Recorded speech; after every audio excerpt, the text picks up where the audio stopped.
అవ్వట్లేదండి అని అంటారు. ఇంత లాభం కూడా సర్కస్లో బ్రహ్మాండ ట్వీట్లు చేస్తారు. ఆయన శరీరం సహకరించక మనసు సహకరించదు. సరే, చాలామంది సన్నగా కావాల్సినటువంటి కొలతల్లోనే ఉంటారు, కానీ చేయవలసిన ఏది కూడా స్పీడ్గా మూవ్ అంటే అక్కడ మానసికమైంది. అట్లా కూడా ఈ స్పిరిచువల్ ప్రాక్టీసెస్లో కూడా అంతే. దైవికమైనటువంటి కార్యక్రమాలు ఉన్నప్పుడు ఏమవుతుందంటే అది వెళ్దాంలే చూద్దాంలే, ఎవరు అడిగేది అక్కడ ఉంటేగా. చూసారా, ఒక ఫంక్షన్కి వెళ్ళకపోతే రేపు పొద్దున మన ఫంక్షన్కి రాడేమో, మన అమ్మాయి ఫంక్షన్కి రాకపోతే ఇప్పుడు గుండా వెంకటేశ్వర పిలిచాడు, పొద్దున్న వెళ్ళి ఆయన కనపడి గుడ్ మార్నింగ్ గుడ్ ఈవినింగ్ చెప్పి ఆయన పెట్టిన తిని ఆశీర్వదించి వచ్చామనుకో, రేపు పొద్దున మనం పిలిస్తే వస్తాడు. అవును. కానీ ఈ కార్యక్రమానికి నువ్వు వచ్చినా రాకపోయినా ఆయనేమో అడగడం. కాబట్టి ఇక్కడ మనం ఎప్పటికప్పుడే కొన్ని ప్రాకృతికమైనటువంటి ధర్మాలు వేరుగా ఉంటాయి, ఈ ధార్మికమైనటువంటి విషయాల్లో మాత్రం చాలా షార్ప్గా ఉంటాయి, చాలా షార్ప్గా ఉంటాయి. ప్రాకృతికమైనటువంటి లౌకికపరమైనటువంటి వ్యవహారాల్లో మనం ఎంత ఎలర్ట్గా ఉంటున్నామో దానికి 100 times ఎలర్ట్గా దీనిలో ఉంటేనే మనకి ఇటువంటి మోక్షప్రాప్తి అనేటువంటి ఆత్మజ్ఞానం అనేటటువంటి మనకి తెలుస్తుంది అనేటటువంటి విషయం చెప్తూ, ఇక ఈ బుద్ధి ధైర్యము అను వాని యొక్క సత్వాది త్రివిధ రూపములను వేరువేరుగా తెలుపుతున్నాడు. ఇప్పుడు ఏ పని చేయాలన్నా మనసు అవసరము. మనసు అందరికీ ఉంది, మనసు పెట్టి పని చేస్తున్నారు కొంతమంది. మనసు పెట్టి పని చేసినప్పుడు కొంతమంది పని బ్రహ్మాండంగా ఉంటుంది, కొంతమంది పని సరిగా ఉండటంలా. మరి వీడి మనసు లేక ఉంది, వాడికి ఉన్న మనసు వీడికి ఉంది, కానీ వీడు చేసే పనిలో చాలా నైపుణ్యత కనపడుతుంది. ఏం ఉపయోగించాడు? బుద్ధి ఉపయోగించాడు. చూసారా, అటువంటి బుద్ధితో కూడినటువంటిది ఆత్మజ్ఞానం. చూసారా, మనసులో ఒక పాత్ర, మనసంతా ఒక ముద్ద అయితే అందులో ఒక గోల్డెన్ డ్రాప్ లాంటిది బుద్ధి అనేటటువంటి చెప్పుకోవచ్చు. చూసారా, ఎప్పటికప్పుడు బుద్ధిని ఉపయోగించాలి. పైగా మిగతా కార్యక్రమాలకు ధైర్యం ఉండొచ్చో లేదో, అవసరం అవలో కాదో మనకు తెలుసు, కానీ ఆత్మజ్ఞానానికి ఎంత ధైర్యం కావాలంటే అంత ధైర్యం కావాలి. ఆత్మజ్ఞానం పొందాలి, మరుజన్మ లేకుండా ఉండాలి అంటే చాలా సాహసంతో కూడినటువంటి స్పిరిచువల్ ప్రాక్టీసెస్లో అనేక సరిపెట్టుకునే గుణాలు ఏర్పడతాయి. చాలే మనకి బరువు చేసుకున్నాం కదా, ముందుగా ఏం చాలు ఇంతకంటే అనే.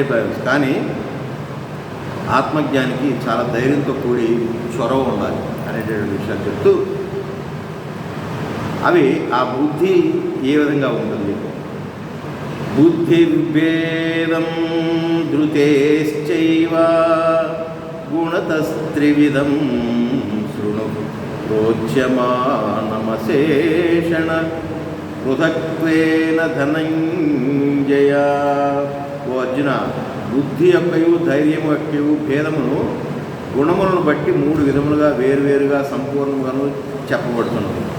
ఈ సాత్వికమైనటువంటి బుద్ధి ఎట్లా ఉంటుంది అని అంటే, ప్రవృత్తిం చ నివృత్తిం చ కార్యాకార్యభయాభయే బంధం మోక్షం చ యా వేత్తి బుద్ధి సా పార్థ సాత్వికీ. ఓ అర్జున, ఏ బుద్ధి ధర్మమందు ప్రవృత్తిని అంటే లేక ప్రవృత్తి మార్గము కర్మ మార్గం అంటారు, ఆ అధర్మము నుండి నివృత్తి అంటే సన్యాస మార్గము, చేయదగిన దాన్ని భయమును అభయమును బంధమును మోక్షమును తెలిసి కొనుచున్నదో అట్టి బుద్ధి సాత్వికమైనటువంటి బుద్ధి. ఒక ధర్మ కార్యక్రమం మొదలుపెట్టాం, అది ధార్మికమైనటువంటి కార్యక్రమం, అది అందరికీ ఉపయోగపడేటటువంటిది. చూసారా, అది సమాజ శ్రేయస్సు కోసం చేసేటటువంటి కార్యక్రమం. ఆ కార్యక్రమంలో కూడా నాకు సంబంధించినటువంటి వాళ్ళకి ఇది కష్టం కలిగేటట్టుగా ఉందేమో. చూసారా, నేను ఆ కార్యం చేయటం వల్ల సమాజానికి లాభమే, కానీ కొంత పోర్షన్ నాకు సంబంధించిన వాళ్ళకి ఏమైనా నష్టం వస్తుందేమో అన్న భావన కూడా లెక్క చేయకుండా సమాజ శ్రేయస్సు కోసం ఆ ధార్మిక కార్యక్రమాన్ని నెరవేర్చేటటువంటివన్నీ కూడా సాత్వికమైనటువంటివి. చూసారా, ఇప్పుడు జస్టిస్ చౌదరి సినిమా దీనిలో ఆయన తీర్పు చెప్పేటప్పుడు శారద కొడుకు మోహన్ బాబు కొడుకు మీద ఏదో ఎలిగేషన్ వస్తే జడ్జి ఎన్టీఆర్ తండ్రి ఆయన తీర్పు చెప్పాల్సి వచ్చినప్పుడు అత సహజమైనటువంటి తల్లి వాత్సల్యం చేత రాత్రంతా నూరిపోస్తుంది. రేపు పొద్దున నువ్వు విని అన్నట్టుగా ఉండు, లేకపోతే నువ్వు ఈ తీర్పుని ఇలా చెప్పు అని ఎన్నో చెప్పు అని చెప్పేసి ఆయన రాత్రంతా సంఘర్షణ పడతాడు. ధర్మ సంకటం అంటారు అన్నమాట దాన్ని. న్యాయసూత్ర ప్రకారం అతనికి శిక్ష పడాలి. మోహన్ బాబుకి కొడుకు తీర్పు చెప్పేది తండ్రి. రాత్రి తెల్లవారు పాపం చాలా స్ట్రగుల్ పడతాడు. పొద్దున్నే అక్కడికి బయలుదేరిపోయేటప్పుడు నాన్న నన్ను శిక్షించమాకు నాన్న అని చెప్పి మోహన్ బాబు గారు అంటే అప్పటికి కూడా శిక్ష వేయకోకుండా తప్పిద్దామనే ఉద్దేశంతోనే కారు ఎక్కుతాడు.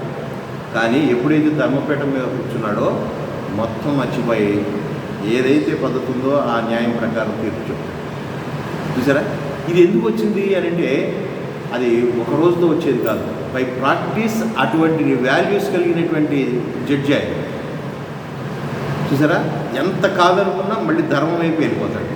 అలాగే నువ్వు సాత్వికమైనటువంటి ధర్మబుద్ధిని అలవర్చుకున్న కొద్దీ నువ్వు క్రిటికల్ పొజిషన్లో కూడా నిన్ను ఏమీ చేయలేదు, ఎవరో తప్పుదారులు పట్టించలేదు. క్రిటికల్ పొజిషన్లో ధర్మ సంకటం ఏర్పడినప్పుడు కూడా నీ చేతిలో ఉండి, ధర్మమైనటువంటి విషయం నీ చేతిలో ఉండి, నువ్వు నీ మాట ప్రకారం జరగబోయే సన్నివేశంలో నీ అనేటటువంటి భేదం లేకుండా ప్రవర్తించగలిగినటువంటి తీరు రావాలి అని అంటే అది బై ప్రాక్టీస్ ఎప్పటి నుంచో అలవర్చుకోవాలి. అటువంటిది సాత్వికమైనటువంటి బుద్ధి. అంటే బుద్ధి వెంటనే మనకి మనం అనుకున్నంత తేలిగ్గా మనకి బెండ్ అవుతుంది. ఎందుకంటే రాగద్వేషాలు అనేటటువంటి పట్టి పీడిస్తూ ఉంటాయి. నీ అనేటటువంటి ఒక భావన పట్టి పీడిస్తూ ఉంటుంది. ఆర్టీసీ బస్సులో మనం మొట్టమొదటి సీట్ ఎవరికి ఇస్తున్నాం? యంగ్స్టర్గా ఉన్న 16 సంవత్సరాలు కూతురుకో కొడుకో నుంచుని ఉంటే కూర్చోయే అంటున్నాం. కానీ 70 ఏళ్ళు ముగిపోయిన ముసలాడికి కూడా మనం నా కూతురు సీటు నువ్వు లేచి ఆయనకి ఇవ్వు సీటు అని అనలేము. అంటే మనం ఎప్పుడు ప్రయత్నం చేయలే అసలు. అలా ఒక్కసారిగా అనగలగాలంటే అయ్యే పని కాదు నాయన. నువ్వు బై ప్రాక్టీస్ అసలు ముందు నువ్వు లేచి సీట్ ఇవ్వడం నేర్చుకో. నువ్వు సీట్ ఇవ్వడం నేర్చుకుంటూ ఉంటే తర్వాత ఇటువంటి సన్నివేశం వచ్చినప్పుడు నువ్వు వృద్ధుడు అయిపోతావు. నీ పక్కన మనవరాలు 15 సంవత్సరాలు మనవరాలు ఉంది, ఒక 1/2 కిలోమీటర్ ఇంకా దూరం ఉంది. లేగమ్మ పెద్ద ఆయన వచ్చాడు కూర్చుంటాడు, మనం దిగిపోతాంగా అని అనగాల స్టేజ్ రావాలని అంటే బై ప్రాక్టీస్. మనం చిన్న విషయానికి ఎంత ప్రాక్టీస్ చేయాలి తెలుసా? అలాంటిది ఆత్మజ్ఞానం పొందాలంటే ఎంత ప్రాక్టీస్ ఉండాలి? ఇది సాత్వికమైనటువంటి బుద్ధి అంటే అది. కొంతమంది కూర్చోబెట్టాలి, పాపం ఆయన కూడా కూర్చోబెట్టాలి అని ఉంటుంది. ఈయన శరీరం సహకరించదు. ఈయన లేచి ఆయన కూర్చోబెట్టే పొజిషన్లో ఉండడం. కానీ పక్కన ఉన్నటువంటి మనవరాలు ఉంటారు, వీడు నుంచోగలడు. వాడిని లేపగలగలేటువంటి స్థితి కూడా ఉండాలి అని అంటే చూడండి. మనం త్యాగం చేయటమే కాకుండా మన పక్కన ఉన్న కూడా ఆ త్యాగ బుద్ధిని అలవర్చడం అనేటటువంటి అటువంటి బుద్ధి, అటువంటి ధైర్యం అంటే అది. మళ్ళీ మనం చెప్తే తాత నన్ను నుంచోబెట్టి ఎవరికో సీట్ ఇచ్చాడని చెప్పి మళ్ళీ కంప్లైంట్ ఇస్తుందా ఇంటికి వెళ్ళాక. అటువంటి సత్వాది త్రివిధ రూపాలను మనం ఎప్పుడు కూడా అలవర్చుకోవాలి. ఈ ధర్మమందు ప్రవృత్తిని అంటే కర్మ మార్గమును, అంటే ధర్మం ఎప్పుడు కర్మ మార్గంలో ధర్మాన్ని చూపెట్టాలి. ధర్మం మనసులో దాచుకున్నందుకు మాత్రమే కాదు, ధార్మికమైనటువంటి భావాలు ఉంటే నాకేంటి లాభం? ధార్మికమైనటువంటి భావాలు నా మనసులో ఉన్నాయి. ఇది ఆయన న్యాయం చేయాలి, ఎవరికైనా సమానంగా చూడాలి, అన్ని రకాలైనటువంటి మంచి బుద్ధులే ఉన్నాయి. ఉపయోగం ఏంటి? అది కర్మలో చూపెట్టాలి. చాలామంది అయ్యో పాపం ఇట్లా జరిగింది అంటారు. కానీ చేయగలిగినటువంటి స్థితిలో, లిఫ్ట్ ఇవ్వగలిగినటువంటి స్థితిలో ఉండి కూడా లిఫ్ట్ ఇవ్వలేకపోకుండా అయ్యో పాపం అంటే ఉపయోగం ఏంటి? ప్రేమగా భావంలో ఉండటమే కాకుండా కర్మ మార్గంలో చూపెట్టాలి. దట్ ఈజ్ కాల్డ్ సేవా మార్గం. అది భగవాన్ శ్రీ సత్యసాయిబాబా చెప్పింది. సత్యసాయిబాబా మార్గాన్ని అర్థం చేసుకోవాలంటే చాలా లోతైనటువంటి ఇది ఆలోచన కావాలి. ఏంట్రా సేవలు చేయమంటాడు, ప్రేమగా ఉండమంటాడు, ఈ ప్రేమను సేవలో ప్రవేశపెట్టడం బంగారు అని అంటాడు. మాకు అర్థమేకి సచ్చేది కాదు. అర్థం అవడానికి 20 ఏళ్ళు పట్టింది నిజం చెప్పాలంటే. దాన్ని అర్థం చేసుకోవాలంటే, ప్రాక్టికల్గా మనం అర్థం చేసుకోవాలంటే అట్లా సరే నేను ఆయన అంటే నాకు బాగా ఇష్టమండి అన్న ఉపయోగం ఏముంది? ఆయన కూతురు పెళ్ళో కొడుకు పెళ్ళో జరుగుతుంది, ఆ అన్నదమ్ములంతా ఎక్కడెక్కడో ఉన్నారు, పాప ఆయన ఒక్కడే అయిపోయాడు. ఇంకా ఎన్ని డబ్బులు ఉంటే మాత్రం జనాలు కూడా కావద్దా? మరి నా ప్రేమ ఏమైపోయింది ఆ టైంకి? నేను కూడా 12 గంటలు టిక్ టాక్ అంట సెంటు కొట్టుకుని భోజనానికి వెళ్తే ఎట్లా? నా ప్రేమను పెళ్ళికి ముందు 3 రోజుల ముందే ఆయన దగ్గరికి వెళ్ళిపోవాలని ఆయన మీద నాకు ప్రేమ ఉంది. ఏం చేస్తున్నావు బ్రదర్? ఏంటి వంట మాట్లాడేవా లేదా? ఏం చేస్తావు? అందరి పిలుపులు అయిపోయినాయా లేదా? నా వంతు నేనేం చేయాలి చెప్పు. నువ్వు అట్లా కూర్చో, నీకు ఎందుకు నేనున్నా. దిస్ ఈజ్ ద రియల్ ప్రేమ. ప్రేమ అనే మాటకి వర్డ్స్ కాదు ప్రేమ, భావం కూడా కాదు. భావం ఉండాలి, భావం ఉంటేనే కర్మలోకి వెళ్తాడు. భావంతో కూడినటువంటి కర్మ చూసారా? మళ్ళీ అక్కడికి వెళ్ళి భావం లేకోకుండా ఆయన పనిలోనూ ఆయనకు సంబంధించినటువంటి వాటిలో నేను హెల్ప్ చేయడానికి వెళ్తా. కానీ నేను వేరు భావంతో వెళ్ళాను అనుకోండి, ఏంటి ఆ భావం? నేను ఇవాళ వెళ్ళాను కాబట్టి రేపు పొద్దున ఆయన రావాలి అన్న ఇచ్చి పుచ్చుకునే ధోరణి వెళ్ళాను. మళ్ళీ అక్కడ ప్రేమ కరువైంది. ప్రేమ అనేటటువంటి ఎసెన్స్ తక్కువైంది. ప్రేమ అనే ఎసెన్స్తో కూడి కర్మ ఉండాలి. దిస్ ఈజ్ ద సాత్వికమైనటువంటి బుద్ధి. చెప్పండి మరి, బుద్ధిలో ఎన్ని రకాలు ఉన్నాయి చూడండి. నేను వెళితే అందరికంటే ముందు వచ్చి కూర్చున్నాడు రా, వీళ్ళు వచ్చిన వాళ్ళందరూ మీరు రాగలిగారండి, మేము రాలేకపోయాం సార్, వెరీ గ్రేట్ అండి. ఆ రోజున ఉదయం నుంచి పాపం సాయంత్రం వరకు అక్కడే ఉన్నాడు, మీ చేసి వచ్చింది లేదు, వెళ్ళి అక్కడ కూర్చున్నాడు అంతే. చేయడానికి కూడా వెళ్ళా. ఇంట్లో ఉండే పెళ్ళం పెద్ద పోటాడుతుంది. అక్కడికి వెళ్తే ఫ్యాన్ వేసి కూర్చోబెడతారు పెద్దరికంగా, చక్కగా పంచి కట్టుకుని ఏడేడుగా చెప్పి కూర్చున్నాడు, వచ్చాడు. భలే వెళ్ళారండి, రేపు పొద్దున ఆయన రావద్దు అందుకే వెళ్ళా అన్నాడు అనుకోండి, ఫినిష్ అయిపోయారండి. అంటే అదేంటి? రాజస్యమైనటువంటి బుద్ధి చూసారా? నేను వెళ్ళినందుకు పేరు రావాలి, రేపు పొద్దున ఆయన మళ్ళీ అదే రివర్స్లో నాకు ఉపయోగపడాలి. ఇట్లాగా ఇన్ని రకాలైనటువంటి బుద్ధులు పెట్టుకున్నాం మనం అనేటటువంటి విషయాన్ని చెప్తూ, సాత్విక బుద్ధి మంచి చెడ్డలు రెంటిని గూర్చి తెలుసుకుని మంచిని గ్రహించి చెడ్డను వదిలివేస్తూ ఉంటుంది అనమాట. అట్లే బంధము మోక్షము రెండింటిని తెలుసుకుని బంధమును పరిత్యజించి మోక్షము గూర్చి ఎత్తిస్తూ ఉంటుంది. అది ఇప్పటికిప్పుడు నీకు మోక్షం ఇస్తానన్నా కూడా మనకు ఎన్నో బంధాలు ఉన్నాయి. అదేగా రామకృష్ణ పరమహంస బేళూరు ఆశ్రమంలో అమ్మవారికి రోజు పూజ చేసేటటువంటి పూజారి, కలకత్తా మహానగరం ఆ గంగానది ఒడ్డున ఉన్నటువంటి ఆ కాళికామాత ఆశ్రమంలో ఆయన పూజారి. రోజు ఈయన పూజ చేస్తూ గంట కొట్టుకుంటూ చక్కగా ఆవిడ హారతిస్తూ ఉంటే రోజు ఒక భక్తుడు వచ్చి, అమ్మా నన్ను తీసుకెళ్ళిపో తల్లి, నేను ఉండలేనమ్మా ఈ లోకంలో, అమ్మా నాకు మోక్షం కావాలి తల్లి అని మోత. ఈ పూజారి గారేమో హారతలు తిప్పుకుంటా ఉన్నాడు. ఒకరోజు అనిపించింది, ఈయన అసలు నిజమైన మోక్షం కోరుకుంటున్నాడా లేదా అని చెప్పేసి ఆ భక్తుడు రాకముందే పూజాది కార్యక్రమాన్ని ముగించి ఆ పెద్ద విగ్రహం అది బేళూరు ఆశ్రమం, ఆ వెనకాల విగ్రహం వెనకాల దాక్కుంటాడు. దాక్కుంటే ఈ భక్తుడు యాజ్ యూజువల్గా వచ్చి, అమ్మా నిన్నడిగా మొన్నడిగా అంతకుముందు అడిగా, నన్ను నీలో ఐక్యం చేసేసుకో తల్లి, మళ్ళీ ఈరోజు అడుగుతున్నా, నాకు ఈ కష్టాలు నేను భరించలేకపోతానమ్మా అంటాడు.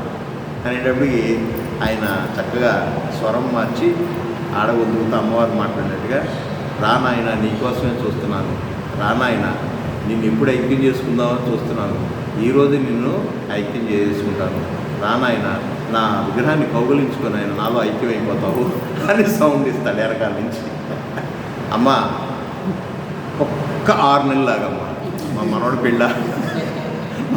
పెళ్ళి కుదుర్చుకున్నాము, అది కూడా అయిపోయినాక అంటే నిజమైనటువంటి మోక్షానికి మరి ఎన్ని బంధాలు ఉన్నాయో చూడండి వెనకాల. చూసారా? మళ్ళీ పుట్టుట గిట్టుట లేనటువంటి ఒక శరీరం మళ్ళీ భూమి మీద పడపోకుండా ఉండి ఆయనలో ఐక్యమైపోవాలంటే ఎంత ధైర్యం కావాలో తెలుసా? ఇప్పటికిప్పుడు ఇన్స్టెంట్గా నీకు నేను ఇచ్చేస్తున్నానంటే ఎంతమంది ఎన్ని వదులుకొని పుష్ప విమానం ఎక్కడానికి రెడీగా ఉన్నాము. నీకోసం పుష్ప విమానం వేసుకొచ్చాను రా బాబు, ఇవన్నీ వదిలేసేయి, ఇవన్నీ నీ కాదు నాతో పాటు వచ్చేయంటే, లేదు ప్లీజ్ మా అబ్బాయి ఉన్నాడు, మా అమ్మాయి ఉంది, మా పెళ్ళి అవ్వలేదు, వ్యవహారాలు చాలా ఉన్నాయి అంటాం లేదా? ఇట్లాంటి శారీరక బంధాలుగా ఇట్లా ఉంటున్నాం, మానసికమైనటువంటి ఎన్ని బంధాలు ఎన్ని రుగ్మతలతో ఉంటున్నాం అంటే ఎన్నింటిని వదిలించుకోవాల్సిన అవసరం ఉంది. తగిలించుకోవడం చాలా ఈజీ సార్, అసలు ఈ లోపల తగిలించుకోవడం చాలా ఈజీ, వదిలించుకోవడమే కష్టం. చూసారా, వదిలించుకోమంటే లిటరల్లీ బంధాలన్నింటినీ వదిలించుకుంటాం. మానసికంగా డిటాచ్డ్గా ఉండగలగాలి. చూసారా, అటువంటి విషయం చెప్తూ అటువంటి ప్రవృత్తి మార్గాన్ని, అటువంటి సాత్విక బుద్ధిని మనం ప్రవేశపెట్టుకోవాలి. కాబట్టి అట్టి బుద్ధి తమకు కలదాయని ప్రతివారు యోచించుకోవాల్సింది. నిజంగా అటువంటి సన్నివేశం వచ్చినప్పుడు నేను రెడీగా ఉన్నానా, అన్నింటినీ డ్రాప్ అవుట్ చేసి నేను ఆయనలో ఐక్యమైపోవడానికి సిద్ధంగా ఉన్నానా, బుద్ధిమంతులే వర్తించడానికి ప్రయత్నించాలి. ఇట్టి లక్షణాల బుద్ధి లేదు, ఎంతటి పాండిత్యము లౌకిక ప్రజ్ఞ ఉన్నప్పటికీ జనులు బుద్ధి కొరవడిన వారే అవుతారు తప్ప. చూసారా అనేటటువంటి విషయం చెప్తూ, సాత్విక బుద్ధి ఎలా ఉండాలి అంటే ధర్మ ప్రవృత్తిని, అంటే అది ప్రకృతి మార్గం, మాటల్లో ధర్మం కాదు, మాటల్లో ప్రేమ కాదు, చేతల్లో ధర్మము చేతల్లో ప్రేమ. మనం ఇందా చెప్పుకున్నట్టుగా చేతల్లో ధర్మం ఉండాలి, మాటల్లో సత్యం ఉండాలి,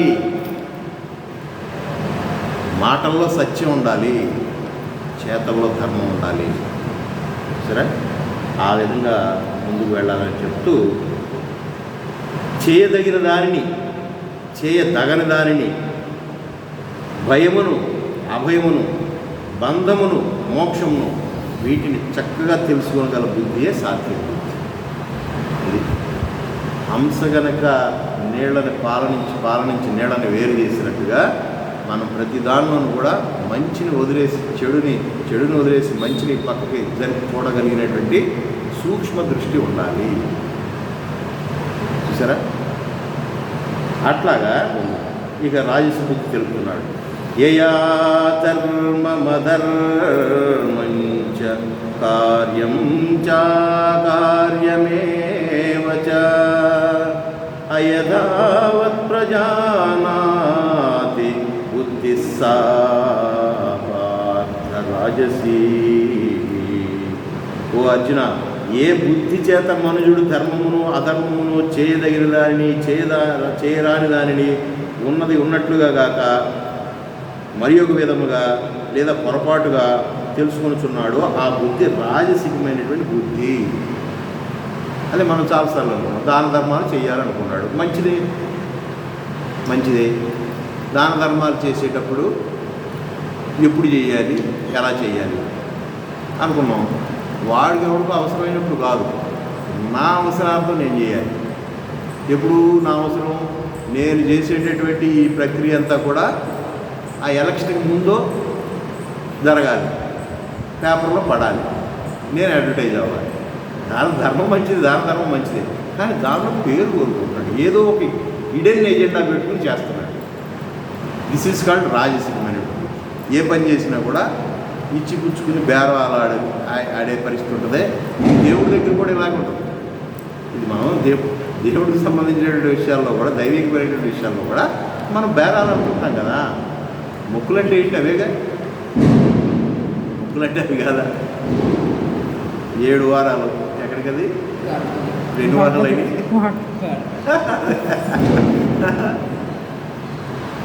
ఇట్లాగా రాజసికమైనటువంటి బుద్ధి కూడా ఉంటుందయ్యా మనలో. కాబట్టి కొందరి బుద్ధి ధర్మాధర్మమును కర్తవ్యమును శాస్త్రం నందు బోధింపబడిన రీతిగా కాక, పెద్దలకు గురువులు తెలిపిన రీతిగా కాక మరి ఒక విధముగా పొరపాటును గ్రహించును. అట్టి బుద్ధి రాజసమైనది. దాన్ని సంస్కరించి సాత్విక బుద్ధిగా ప్రయత్నం చేత మార్చుకోవాలి. ధ్యానం ఎక్కడ చేయమని చెప్పాడు భగవంతుడు, కృష్ణ పరమాత్మ? ఒక నిర్జలమైనటువంటి, ఎవరు లేనటువంటి ప్రదేశంలో, అటు పూర్తి స్థాయిలో వెలుగు కాదు, అటు పూర్తి స్థాయిలో చీకట కాదు, అటు మరీ ఎత్తుగా ఉండకూడదు, మరీ డౌన్గా ఉండకూడదు. ఒక చిన్న దర్బాస్ వేసుకుని ఒంటరిగా కూర్చుని ధ్యానం చేయండి. ఇప్పుడు ధ్యానం కొన్ని వేల మంది కలిపి ఒకే ఆడిటోరియంలో పెట్టి చేస్తాం. ధ్యానం మంచిదే, కానీ మనం ఏ విధంగా అర్థం చేసుకున్నాం ధ్యానాన్ని, ఆయన ఏ విధంగా చెప్పాడు. ధ్యానం మంచిదే, కానీ ఎవరితో ధ్యానం అంటే ఏంటి? భగవంతుడు సంభాషించేటప్పుడు ఇంతమందిని అవసరమా? ఇన్ని వేల మంది. అయితే ధ్యానాన్ని అలవాటు చేసే ప్రక్రియలో వీళ్ళందరినీ తీసుకొచ్చి ఒక చోట కూర్చోబెట్టి నిదానంగా ధ్యానం. అసలు నిదానంగా ధ్యానంలోకి వెళ్ళినట్టు వీళ్ళందరితో పని లేదు. సరే, ఒక ఈవెంట్ చేస్తున్నామంటే 10 మందికి తెలియాలి అనేటటువంటి పరిస్థితుల్లో మనం ఈ దైవికమైనటువంటి కార్యక్రమాలన్నీ తీసుకెళ్ళిపోయాం. అవునంటారా కాదంటారా? నిజమైనటువంటి స్పిరిచువల్ ప్రాక్టీస్నరు ఒంటరిగా అయినా సరే ప్రాక్టీస్ చేసుకుంటాడు. కానీ ఇప్పుడు ఇదేమైందంటే మాస్ లెవెల్లో అందరినీ ఒకసారి ఒకచోటే కూర్చోబెట్టి పెద్ద ఈవెంట్ చేశాడు. చూసారా? అట్లాగే భగవాన్ సత్యసాయి బాబా దగ్గరికి వచ్చినప్పుడు ఒక వ్యక్తి ఏం చేశారంటే చెప్పుకొస్తున్నాడు, ఎలా ఉన్నారు ఏంటి అని అంటే చెప్తారు, మేము ఈ సంవత్సరంలో ఏదో ఇన్ని అన్నదానాలు చేసాం, ఇన్ని అది చేసాం, అది చేసాం, అమృత కలిసాలు ఇచ్చాం, ఆ ఊరిని అడాప్ట్ చేసుకున్నాం, అక్కడ బాల వికాస్ క్లాసులు పెట్టాం, ఇక్కడ ఈ సేవలు చేసాం, అక్కడ ఆ సేవలు చేసాం, ఏకరువు పెడతాడు. స్వామి ఇది వచ్చేటప్పుడు మీ ఇంట్లో పనిచేసేటటువంటి పాలేరు ఆ భార్య గర్భిణి అయ్యి, అయ్యా ఒక 500 ఇచ్చుకోండి బాబు, మరి ఎక్కువ వస్తాయి ఏంటో నొప్పులు, ఆవిడికి చాలా ఇబ్బందిగా ఉన్నాను నేను, మరి మీరేమో ఇచ్చిపోతున్నారు పుట్టపర్తి, మీరు ఎప్పుడు వస్తారో ఒక 500 ఇచ్చుకోండి పోయా, తర్వాత మనం జీతంలో చూసుకున్నాం, నా ఇళ్ళకి కొంచెం ఇబ్బందిగా ఉంది అని అంటే 500 రూపాయలు ఇచ్చి వచ్చావా? ఏమన్నావు? ఇప్పుడుగా బోళ్ళని ఇచ్చున్నావు, తర్వాత చూద్దాం లెక్కలో అని వచ్చేసావే. ఇన్ని సేవలు చేసావు, నీ దగ్గర ఉన్నవాడు కడుపు చూసావా? అది వాడు ఇప్పుడు హాస్పిటల్లో పడి ఇక్కడ నువ్వు ఏ సేవలు నువ్వు ఇక్కడేమి చేయవసరం, 4 సేవలు చేయడానికి వచ్చావు, ఇప్పుడు ముందాడు ఓమనండి ఆ పిల్లకి ఏం కావాలో చూడు అని అంటే ఒక ఓమని వచ్చి కళ్ళు తెచ్చుకుని అప్పటి నుంచి ఆయన ముందు లోపల ఉన్నవాడు ఎవడో ముక్కు మొహం తెలిగినవాడు సేవ చేయడం సరే, నా పక్కన ఉన్నవాడికి నా పరివారం, నా బంధువులు, నాకు సంబంధించినటువంటి మనుషులు, నా సేవకులు చాలామంది ఉన్నారు, వీళ్ళకి చేస్తే నేను గొప్పే, నా జీవితం పండిపోయినట్టే, నేను ఎవడికో తీసుకెళ్ళి పెట్టాం సార్. అందుకని నేను అంట కుండీల్లో వేయటం మానేసేయండి. నా బంధువుల్లోనే అతి పేదవాడు ఉంటాడు, అడగలేని పొజిషన్లో ఉంటారు, చూసారా? అట్లాంటి వాడికి ఇవ్వండి. ఒక టార్గెట్ పెట్టుకోండి, వాళ్ళు అడిగిన అడగకపోయినా వీడి అవసరం మన ఇప్పుడు సంవత్సరానికి ఒకసారి హుండీలో నేను 10,000 వేస్తాను, 20,000 వేస్తాను మొక్కుకుంటాం కదా, ఆ 10,000 10 సార్లు ఇవ్వండి ఆ కుటుంబానికి అవసరమైనప్పుడు, వాళ్ళు అడగకముందే వాళ్ళ అవసరాలను గమనించి. చూసారా? ఈ దాన బుద్ధి ఎలా ఉంది? దీన్ని సాత్వికమైనటువంటి దాన బుద్ధి.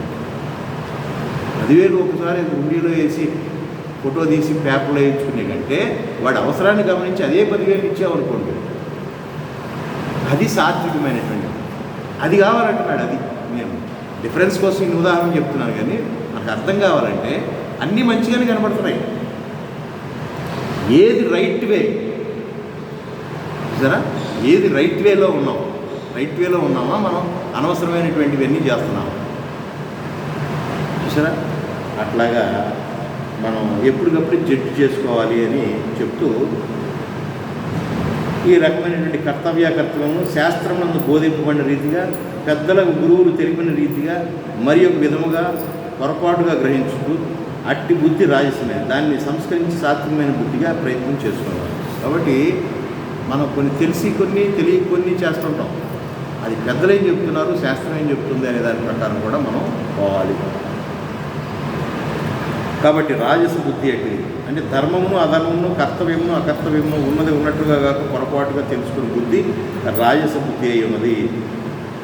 ఇక తామస బుద్ధి అంటారా, ఇక అది మరీ మూర్ఖత్వంతో ఉండేటువంటి, నాకు తెలిసిందే ధర్మము అనుకుంటాడు, నాకు తెలిసిందే ధర్మము అది అనుకున్నాక లాస్ట్ టైము ఓ పంతులు గారు బ్రహ్మాండంగా ప్రతిరోజు యజ్ఞయాగాది క్రతువులు నిర్వహించేవాడు, చుట్టుపక్కల వాళ్ళు అందరూ వచ్చేవారు, దానికోసం ప్రతిరోజు వచ్చి ఆ ఉదయపు వేళ కాస్త ఆ యజ్ఞం అయ్యేంత వరకు ఉండేవాడు. ఆయన యజ్ఞం మొదలు పెట్టంగానే ఓం గణానాం త్వా అని మొదలు పెట్టంగానే ఓ పిల్లి వచ్చేది, గుర్తొచ్చింది కదా ఆ పిల్లి పెంపుడు పిల్లి. అక్కడ అభిషేకానికి కావాల్సినటువంటి పాలు పెరుగు అవన్నీ ఉంటాయి కదా, అవి తినిపోదామని అది వచ్చేది, అవును కదా? అది రాగానే పెంపుడు పిల్లి కదా, రే ఈ మంత్రం ఆపేసి మధ్యలో రే ఆ గంప పట్టురండి, ఆ గంప కింద దాన్ని కప్పెట్టండి అని మళ్ళీ మంత్రం కంటిన్యూ చేసేవాడు. యజ్ఞం పూర్తయింది. ఇది ఈ రోజు కార్యక్రమం ఇంతే. చూసారా? ఒకరోజు కాలక్రమంలో ఆయన అయ్యవారు చనిపోయారు. అదే కార్యక్రమాన్ని, ఆ యజ్ఞ కార్యక్రమాన్ని ఆ అబ్బాయి మొదలుపెట్టాడు. ఆయన ఇంతకంటే బ్రహ్మాండంగా చేస్తున్నాడు. ఈయనకంటే ఉచ్చారణ కానీ, ఈయనకంటే వేదంలో కానీ దిట్ట. బట్ ఆయన ఏం చేస్తున్నాడు, ఆయన ఆ క్రతు ఎలా చేయాలో అలాగే చేస్తున్నాడు. ఆ పిల్లి రాలేదు, పిల్లి గంపలు కప్పెట్టాల్సినటువంటి అవసరం కూడా లేదు. ఇప్పుడు నువ్వు నేను మాట్లాడుకుంటా, ఏమంటే నాన్నగారు బాగా చేయించేవాళ్ళండి అంటే, ఏం లేదు ఈయన కూడా బాగా చేయించినాడంటే, కాదు నాన్నగారు ఇంకా బాగా చేయించేవాడండి, ఈయన అన్నీ చేయించున్నాడు కానీ ఒక ప్రక్రియ మర్చిపోయాడండి యజ్ఞంలో. పిల్లిని కప్పెట్టేది ఈ యజ్ఞంలో ఒక భాగం అని అనుకునే పరిస్థితి వెళ్ళిపోయారు. చూసారా? దీన్ని ఏమంటారు? మూర్ఖత్వం కదా. ఇప్పుడు ఆ నాన్నగారు ఉన్నప్పుడు ఆ పిల్లి ఉంది, ఇప్పుడు ఆ పిల్లి లేదు, కప్పెట్టాల్సిన పని లేదు. ఇప్పుడు ఇది తెలుసుకుని నాయన అందుకే జనాలు రావట్లేదా? చూసారా? ఏమిట్రా మా నాన్నగారు యజ్ఞం చేస్తుంటే ఇంతమంది బ్రహ్మాండంగా వచ్చేవారు, ఏమిట్రా అని అంటే మీరు ఆ పిల్లి కప్పెట్టే కార్యక్రమం చేయట్లేదండి, ఆ ప్రక్రియ మీరు మర్చిపోయారు, మీరు అది చేస్తే కనుక మీ నాన్నగారు చేసినట్టుగా భావించి అందరూ వస్తారండి అని అంటే, బ్రతుకు తెరువు కోసం తప్పనిసరి పరిస్థితిలో ఒక పిల్లిని కొని అది కూడా దాన్ని కూడా అలవాటు చేసి కప్పెట్టాడు. దీన్ని ఏమంటారు? దిస్ ఈజ్ కాల్డ్ తాత్వికమైనటువంటి, అంటే మూర్ఘత్వంతో కూడినటువంటి తామసికమైనటువంటి చర్యలు. ఈ స్పిరిచువాలిటీలో బాగా ఉన్నాయి ఇవి, ఎక్కడున్నా ఎక్కడ లేకపోయినా. చూసారా? హారతి ఇచ్చేటప్పుడు ఇటు దింపాడా, ఇది పెద్ద మీమాంస. పొరపాటున గాలి ఎక్కువైపోయి హారతి ఇచ్చేటప్పుడు అది కనుక కొండెక్కిందంటే ఫినిష్. ఈ పిచ్చి సెంటిమెంట్స్ పెట్టుకోకుండా జ్ఞానం కోసం అరువు చాచాలి తప్ప ఇవన్నీ అంటే నేను ఊరికి ఉదాహరణకి చెప్తున్నాను. కానీ అంటే ఏదైనా ఒక రకమైనటువంటి లిబరేషన్, ఒక రకమైనటువంటి పట్టువిడుపుతో కూడి ఉండాలండి. సరే, ఆ విధంగా చెప్తూ అధర్మం ధర్మమితి మన్యతే తమసావృత సర్వార్థాన్ విపరీతాంశ బుద్ధిస్సా పార్థ తామసీ. అర్జున, ఏ బుద్ధి అవివేకము చేత కప్పబడినదై అధర్మమును ధర్మమని ఎంచునో. ఏమైంది ఇందాక? ఆ పిల్లిని తీసుకొచ్చి కప్పటం అనేటటువంటి అసలు నిజంగా ఆ యజ్ఞంలో లేనటువంటి అధర్మమైనటువంటి విషయం, కానీ దాన్ని ధర్మంగా భావించేటటువంటి పరిస్థితిలో. చూసారా? అయ్యగారు టన్ను పూలతో ఆ పూజ చేస్తేనే పెద్ద గొప్ప. రోడ్డు మొత్తం బ్లాక్ చేసేసి పెద్ద మండపం కట్టి పోయేవాళ్ళకి వచ్చేవాళ్ళకి చుట్టుపక్కల వాళ్ళకి విపరీతమైనటువంటి మూతలు పెట్టి పెద్ద ఆడియో వీడియో పెట్టి పూజ చేస్తే ఆ కేరళ నుంచి వచ్చినట్టు స్వామి భలే చేశాడండి అనే పరిస్థితి. ఇవన్నీ చాలా తామసికమైనవి. ఈ మాటలు నేనంటే నన్ను తిడతారు కూడా జనాలు. పెద్ద శివలింగం పెట్టి దానికి పైప్ లైన్తో అభిషేకం చేస్తాం అనేది ఎంత తామసికమైనటువంటి చర్య. ఇప్పుడు మట్టానికి వెళ్ళిపోయాడు ఆ స్వామీజీ, రమణానంద స్వామి ఎవరు ఆయన పేరు, మళ్ళీ ఇప్పుడు జాతకాలు చెప్తాం, మహర్షి. చూసారా? ఆలనా పాలన కరువు అయిపోయింది. ఆయన ఎక్కడ పడితే అక్కడ గ్రానైట్ రాళ్ళని తీసుకొచ్చి శివలింగాలని చెప్పి ప్రతిష్ఠం చేసి నీ పేరు 1,16,000 ఇచ్చేసేయి, నీ పేరును ఒక శివలింగం ఉంటుంది అని అన్నాడు. ఇవాళ చెమ్ము నీళ్లు పోసేవాళ్ళు లేడు అక్కడ. ఎంత పాపమైనటువంటి విషయాలు ఇవన్నీ, ఎంత తామసికమైనటువంటి విషయాలు ఇవన్నీ. ఆ రోజున ఆయన చేస్తే మంచిదే కదండి అన్నవాళ్ళు. ఆ రోజునే నాకుంటాడు చాలామంది ఇది విమర్శించారు. నేనైతే అసలు ఎప్పుడు ఇదేంటి ఈ మంచి పద్ధతే కాదు. ఇంగుష్టం అంతా ఇంతకంటే ఎక్కువ కూడా శివలింగం అభిషేకాన్ని అంటే మన గురువాడు వచ్చాడు ఒకసారి కేటీఆర్ కాలేజీలోనే అక్కడ పెట్టాడు, చేయబెట్టక శక్తిపాతం వెంటనే నీకు ఆత్మసాక్షాత్కారం కనపడుతుంది.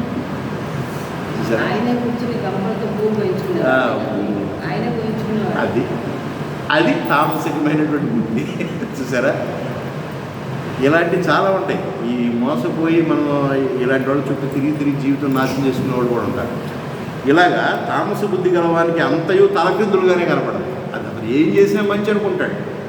అది రైట్ వేలో వెళ్తున్నాడా, శాస్త్ర ప్రకారం చేస్తున్నాడా, లేదా ఏముండదు, ఏదో చేసేస్తుంటాడు. కాబట్టి వికారమైన అర్థంలో ముఖమును వికృతముగా కనిపించినట్లును, నీటిలో ప్రతిబింబం తలపిందులుగా భాషించినట్లును తామస బుద్ధి అతనికి అంతయు విపరీతముగా తోస్తూ ఉంటుంది.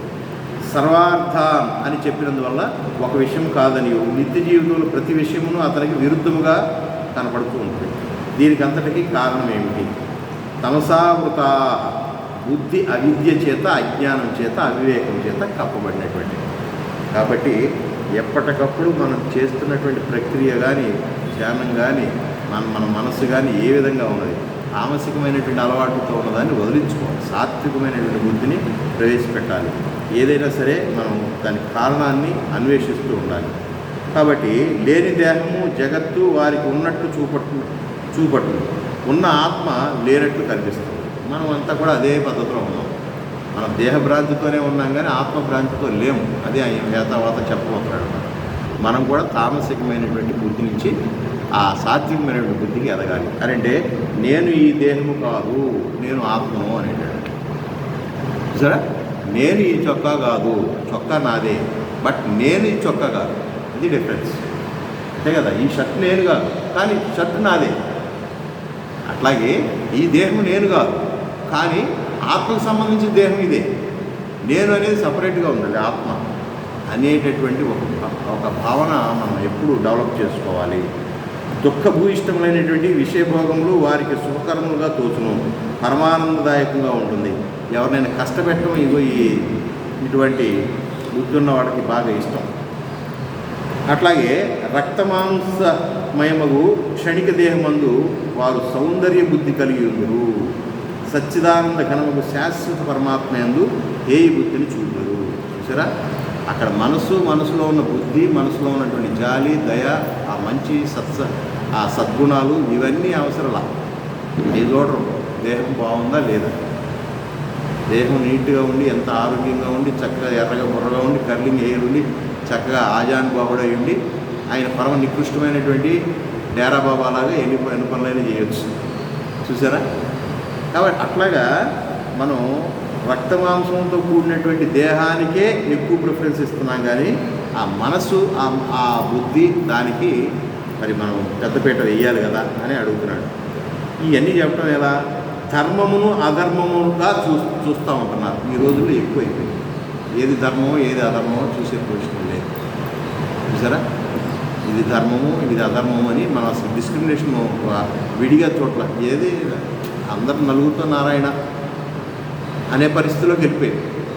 చూసారా, ఆ అధర్మంగా భావించడం. దీనికి అంతటికి కారణం అవివేకమని ఇది వరలో తెలుపబడుతుంది. కావున ఏ బుద్ధి అందు అట్టి విద్య తమస్సు కాపురములను ఆ బుద్ధి మహానికృష్టమైనదే అని చెప్పవచ్చు. అతడు ఎంతటి భౌతిక బలవంతుడైనను విజ్ఞానవంతుడైనను సరియే. కాబట్టి వివేకమును ఆశ్రయించి ప్రయత్నపూర్వకంగా అట్టి తమస్సును బుద్ధి నుండి పాల్గొనాలి. ఎప్పటికప్పుడు ఎంక్వైరీ చేయాలి, ఇన్నర్గా ఎంక్వైరీ చేయాలి.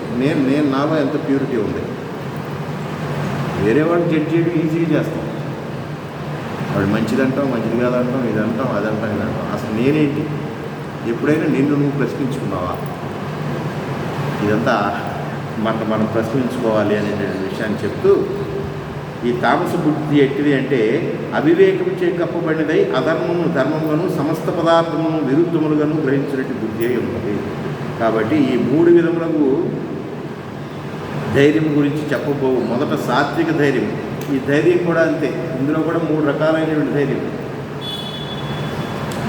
ఇట్లా ధృత్యాయయా ధారయతే మనః ప్రాణేంద్రియక్రియా యోగేన వ్యభిచారిణ్యా ధృతిస్సా పార్థ సాత్వికీ. ఓ అర్జున, చెలింపని విషయములందు ప్రవర్తింపని ఏ ధైర్యంతో కూడిన వాడై మనస్సు యొక్కయు ప్రాణము యొక్కయు ఇంద్రియముల యొక్కయు క్రియలను యోగ సాధన చేత విషయముల నుండి త్రిప్పి ఆధ్యాత్మిక ధ్యానము లేక శాస్త్రోక్త మార్గం నిలబెట్టుచున్నాడో అట్టి ధైర్యము సాత్వికమైనదై ఉంటుంది. ధైర్యం అంటే ఊరికే ఏదో ప్రధాన్ని ధైర్యవంతుడిగా చిత్రీకరించంటే చెప్తాం. కొన్ని విషయాలు త్యాగంతో కూడినవి ఉంటాయి. ధైర్యం అంటే మాట్లాడిన విషయం. ఒక గంట స్పెండ్ చేయాలంటేనే, ఒక గంట ఒక వ్యక్తి దగ్గరికి వెళ్ళి మనం ఏదన్నా సహాయకారిగా ఉండాలంటేనే, ఒక గంట త్యాగం చేయాలంటేనే చేయగలం. చాలా ధైర్యం కావాలి. త్యాగబుద్ధి లేనిది ఈ ధైర్యం రాదు. త్యాగబుద్ధి లేకపోతే గాంధీ గారికి అంత ధైర్యం ఎట్లా వచ్చింది? పక్కన ఉప్పు సత్యాగ్రహం రోజున వద్దని చాలామంది ఏమో ఇబ్బంది పెడతారయ్యా, నేను ఎరగొట్టేస్తారు, నువ్వు ఎప్పుడు దొరుకుతావని చూస్తున్నారు, ఉప్పు లేదు పాడు లేదు, జనం ఎవరిని అడిగారా? ఉప్పుకి ట్యాక్స్ వేయటం ఏంటని నీకెందుకు వచ్చింది మంట? ఇంతమందికి లేనిది 30 కోట్ల మంది జనాభా ఆర్లీ ఆనాడు 1947 పూర్వం 30 కోట్లలో ఎవరన్నా అడిగాడా నీకెందుకయ్యా ఆగిపో అని చెప్పిన వాళ్ళు పెద్ద పెద్దోళ్ళే ఉన్నారు. ఏంటి నా దేశంలో ఉప్పు తయారు చేయడానికి వాళ్ళు వచ్చి ఉప్పు తయారు చేస్తే మీ వాళ్ళు చేతులు ఎరగొట్టడం అంటాం ఏంటి? నేనేమైనా సరే ఈ రోజున ఉప్పు తయారు చేస్తున్నాను, దేశ ప్రజలందరికీ ఇగో పిలిపిస్తున్నాను. కట్ చేసి పారేశారు, ఆల్ ఇండియా రేడియో అంతా కట్ చేశారు. ఈ మాట ఇక్కడ బయటికి రాకుండా వార్తల్లో పట్టడానికి కూడా వీలు లేకుండా చేశారు. ఇది చివరికి BBC బ్రిటిష్ బ్రాడ్కాస్టింగ్ అని వాళ్ళు పాపం ఉన్నట్టుగా చేసేవాడు. ఆ రోజు నుంచి ఈ రోజుకి వార్త దూరంలో ఇండియా మొత్తం ప్రపంచంలో వాళ్ళదే. ఏ దేశపు వార్తలైనా కూడా ఉన్నట్టుగా గవర్నమెంట్ ఎన్ని రిస్ట్రిక్షన్స్ పెట్టినా కూడా నిజమైన వార్తలు నిజంగా ప్రకటించేటటువంటి ఒక సంస్థ బీబీసీలో వచ్చినటువంటి ఆ రోజుల్లో మనాళ్ళు బాగా వినేవాడు, పెద్దవాళ్ళు వార్తలు బాగా వినేవాడు. బీబీసీలో వచ్చినటువంటి వార్తనే ఎక్కడికక్కడ లోకల్ పత్రికలన్నీ ప్రకటించి, ఇక్కడ మన తెలుగునాట బూర్గుల రామకృష్ణారావు గారికి ముందు వాడు తండ్రి ఏదో పేరు ఉంది, వాడంతా కృష్ణా పత్రిక అని ఇంకా రకరకాల పత్రికలు ఉండేట. అవి వాడు గవ్వగా అప్పటికప్పుడే కరపత్రాలుగా ప్రకటించి, ఇదిగో రేపు పొద్దున గాంధీ గారు ఉప్పు సత్యాగ్రహం చేస్తూ ఉన్నాడు, మనం కూడా సముద్ర తీర ప్రాంతాలకు వెళ్ళి ఉప్పు తయారు చేయాలి ఆయన పిలిపించాడు అని అంటే మొత్తం దేశం యావత్తు కదా. ఆయన సబర్మతి ఆశ్రమం దగ్గర నుంచి అహ్మదాబాద్ గుజరాత్ నగరంలో గాంధీనగరంలో ఉన్నటువంటి సబర్మతి దగ్గర నుంచి గుజరాత్ తీరంలో ఉన్నటువంటి అక్కడికి బయలుదేరేటప్పుడు 20-25 కిలోమీటర్లు సరే.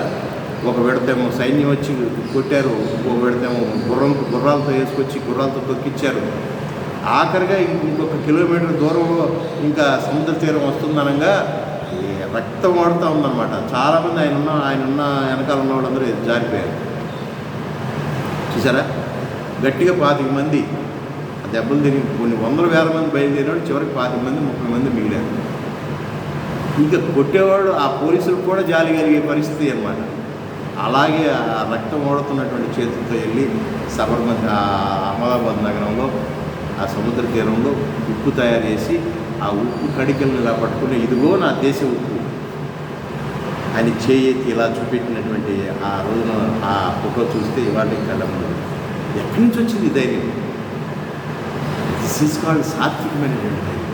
ఈ ధైర్యంలో కనుక రాజసికం కానీ తామసికం కానీ దాక్కుంటే ఇంత ఇది ఉండేది కాదు. ఏది నేను ఉప్పు తయారు చేస్తున్నట్టుగా 10 మందికి తెలియాలి, నేను ఈ దేశానికి ప్రైమ్ మినిస్టర్ని అయిపోవాలి అనుకుంటే ఇంత త్యాగం అనేటటువంటి వచ్చిండేది కాదు. ఎందుకంటే రాజసికమైన తామసికమైనటువంటి త్యాగంలో కొంచెం సుఖం కోరుకుంటుంది, కానీ సాత్వికమైన దానిలో సుఖం కోరుకోదు. ఎటువంటి కష్టమైనా సరే నా ప్రజలకి నేను నిలబడాలి. సరే, అటువంటి సాత్వికమైన బుద్ధి, అటువంటి ధైర్యం.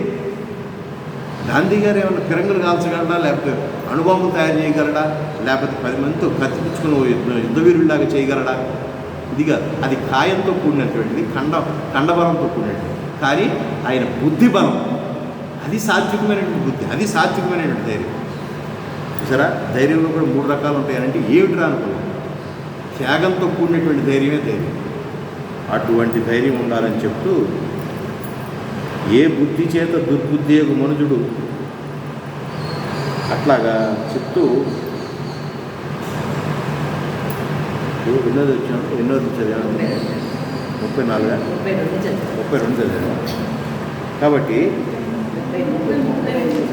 33లో చెప్తూ అటువంటి సాత్విక ధైర్యం ఎట్లా ఉంటుందంటే నిశ్చలమైనటువంటి ధైర్యంతో ఉంటుంది. ఆ ధైర్యం ఏంటంటే అక్కడ ఎక్కడో చూశాను నేను, అక్కడ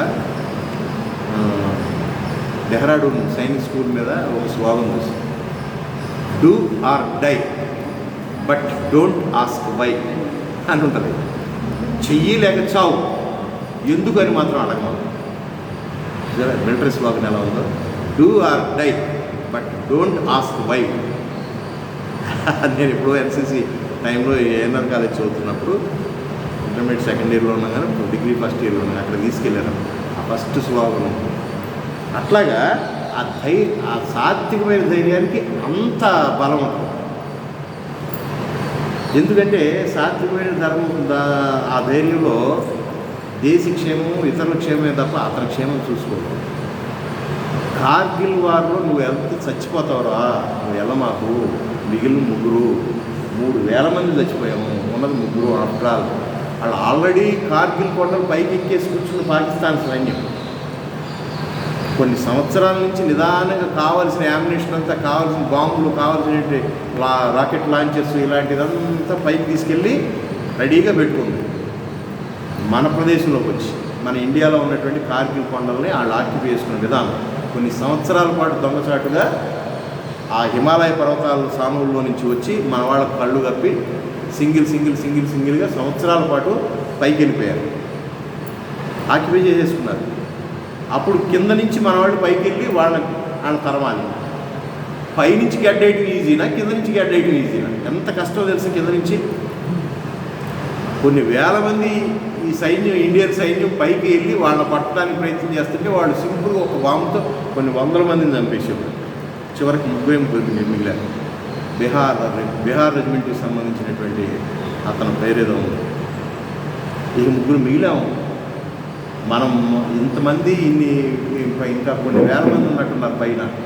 ఇంకా మనం పీకేదే ఉంది, అయిపోయింది, వద్దు, సైలెంట్ అయిపోదాం, మెల్లిగా మనం తగ్గి కిందకు వచ్చేద్దాం, మళ్ళీ పెద్ద సైన్యంతో కలిసి ఇండియన్ గవర్నమెంట్ ఏం ఆర్డర్ చేస్తుందో చూసి అప్పుడు మళ్ళీ చేద్దాం, ఇప్పుడు ఈ పోరాటం ఇక్కడితో ఆపేద్దాం అని అంటే ఆ బీహార్ సైనికుడు అంటాడు, నేను వచ్చింది తిరిగి వెళ్ళటానికి కాదు, వాళ్ళని పంపించడానికి. నువ్వు అటెళ్ళు అని చెప్పేసి ఉన్న 3 ఆ కొన్ని రోజులు, ఒక 5-6 రోజుల పాటు వీళ్ళందరూ అయిపోయారని చచ్చిపోయారని అని చెప్పి పాకిస్తాన్ వాళ్ళు పైన సంబరాలు చేసుకుంటున్న వేళ ఈ 3 ఒక చోట నుంచి ఫైర్ చేయటం కాదు, 3 చోట్లకి వెళ్ళండి.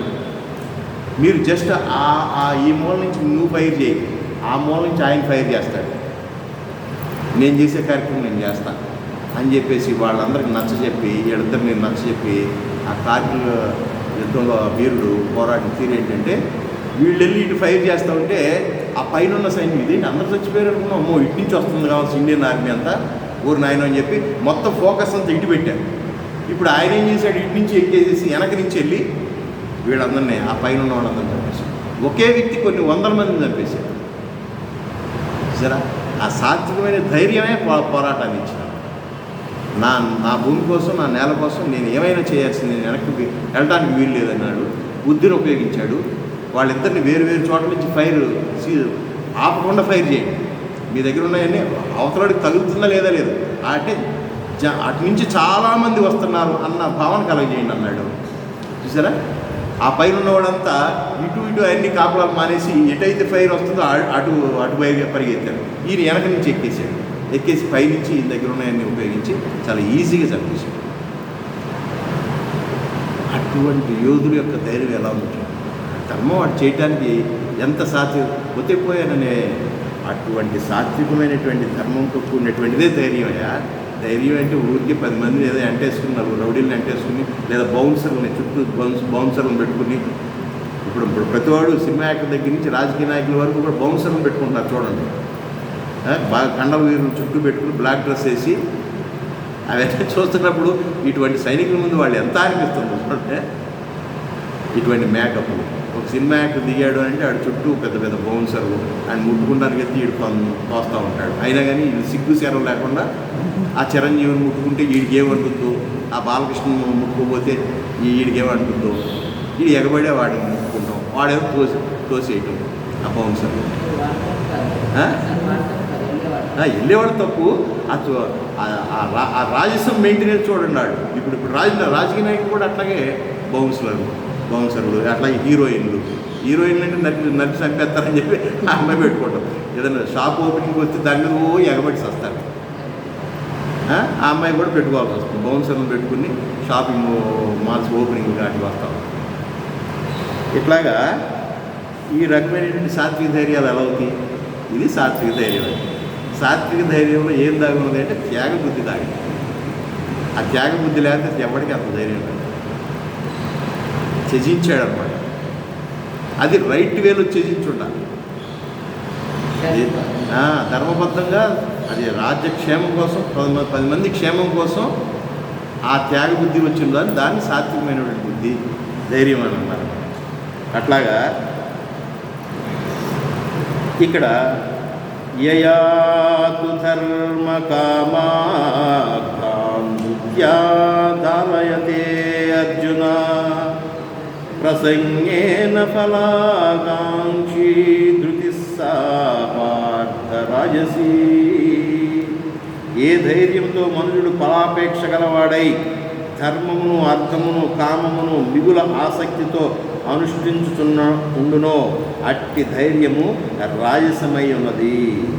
దానికి దీనికి తేడా ఏంటంటే కొద్దిగా కల్మషం చేరినట్టు. ఇందాక స్వార్థమైనటువంటి త్యాగ బుద్ధితో కూడినటువంటి ధైర్యం గాంధీ గారు, సాత్వికమైనటువంటి త్యాగ బుద్ధితో కూడినటువంటి ధైర్యం ఆ కార్గిల్ యోధుడు.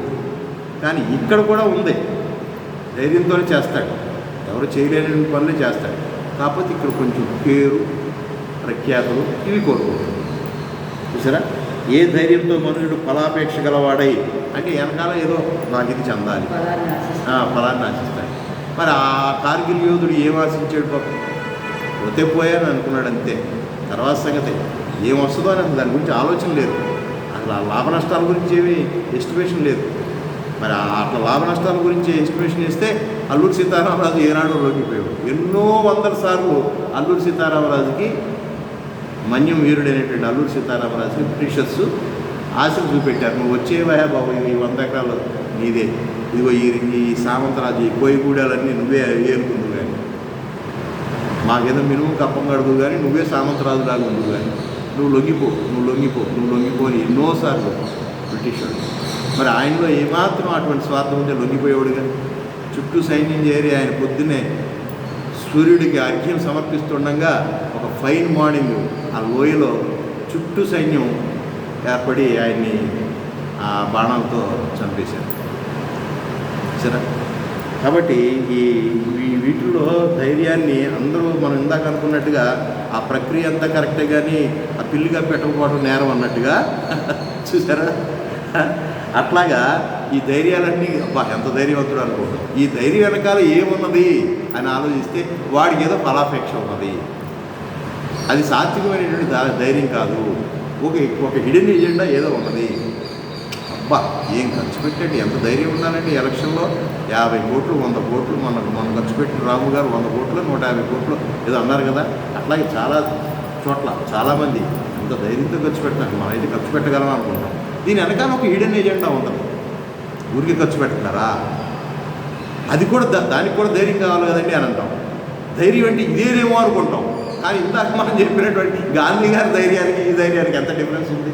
దట్ ఈజ్ కాల్డ్ సాత్విక ధైర్యము. ఇది రాజసికమైనటువంటి ధైర్యం. ఇంత రైట్ వేలో ఆలోచించడం నేర్చుకోకపోతే మనం అసలు మబ్బులో కూరుకుపోతాం. ఏది కనపడితే నిజంగా ధర్మంగానే కనపడుతుంది. చూసారా. కాబట్టి ఏ ధైర్యంతో మనుషుడు ఫలాపేక్ష గలవాడై ధర్మమును అర్థమును కామమును మిగుల ఆసక్తితో అనుష్ఠించుతున్నో అట్టి ధైర్యము రాజసమై ఉన్నది. కాబట్టి పురుషార్థాలు 4: ధర్మ, అర్థ, కామ, మోక్షం.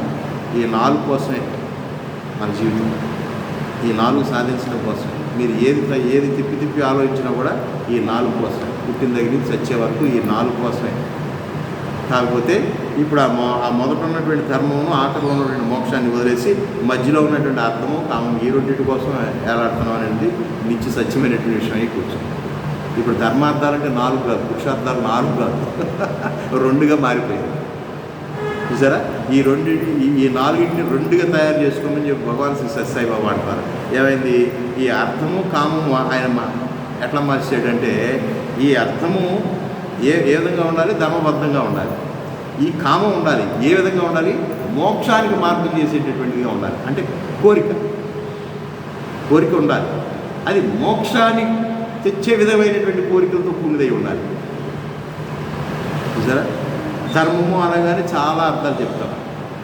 ధర్మం అంటే చాలా ఎలాబరేట్గా ఉంటుంది. ఎవరి ధర్మం వాళ్ళు నిర్వర్తించారు. ఆయన టీచర్, ఆయన ధర్మం ఆయన నిర్వర్తించారు.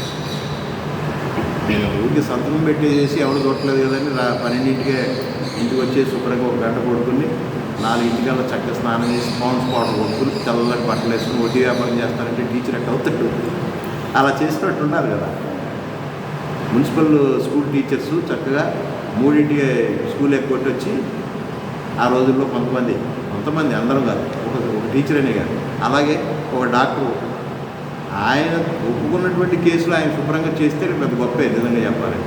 ఆయన చుట్టుపక్కల అన్నిటికీ కన్సల్టెంట్. ఆయన ఆపరేషన్ చేయడానికి అందరి దగ్గర బుక్ అయి ఉంటాడు. ఈయన హాస్పిటల్లోనూ బుక్ అయి ఉంటాడు. ఈయన హాస్పిటల్లో ఎప్పుడైనా వచ్చేవాళ్ళేగా పేరు పడింది కాబట్టి నువ్వు చూడు అని చెప్పేవాడు. జూనియర్స్ కప్ చెప్పేసి కొత్త ఖాతాల వాళ్ళు పిలిచారు కాబట్టి కొత్త డాక్టర్ల దగ్గరికి వెళ్ళి ఇక్కడ న్యాయం చేయడం, అక్కడ అటు ఇటు తిరుగుతూ ఉంటాడు. సరే, ఎంతవరకు ఒప్పుకున్నాడు అంతవరకు చేయాలి. సగంలో ఆపరేషన్ చేస్తూ సగంలో అయిపోయిన తర్వాత మిగతా మీరు చూడండి. నేను ఇంకో చోటకి వెళ్ళాలని పరిగెత్తేటటువంటి కుడుకులు సూర్యనారాయణ గారు చెప్పిన సంగతి. కుడుకులు సూర్యనారాయణ గారు అనే ఒక చచ్చిపోయి ఎక్కడ ఉన్నాడు.